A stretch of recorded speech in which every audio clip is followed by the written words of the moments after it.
আসসালামু আলাইকুম। ভোরবেলায় চলে এসেছি আমাদের এই যে ড্রাগন বাগান, সেই ড্রাগন বাগানের কাজের উদ্দেশ্যে। বিষয়টা হচ্ছে যে এই গাছে দীর্ঘদিন বীজ প্রয়োগ করা হয়নি, তাই আজকে বীজ প্রয়োগ করব।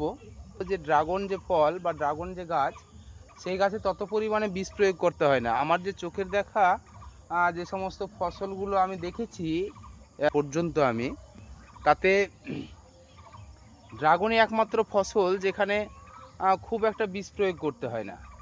সত্যি এই বীজ প্রয়োগের দিক দিয়ে এই ফসলটা খুবই মনোগ্রাহী আর খুবই একটা ভালো দিক।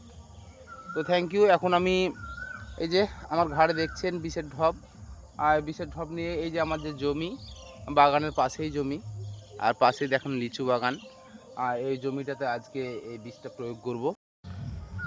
হ্যাঁ, বীজ দেওয়ার কাজটা কমপ্লিট হলো। তো আমরা বীজটা যে কেন দিচ্ছি এই জমিতে বা কী কারণে আমি এই বীজটা প্রয়োগ করলাম, সেটি একটু আপনাদেরকে দেখানোর প্রয়োজন আছে বা দেখাতে চাইছি। তো দেখুন, এই যে এই শাখাটা দেখছেন, এই শাখাটা, তারপরে এই যে পাশের এই যে শাখাটা, এটাকে দেখছেন, এগুলো ক্ষত বিক্ষত করে দিয়েছে, মানে এই যে ক্ষত বিক্ষত করে দিয়েছে।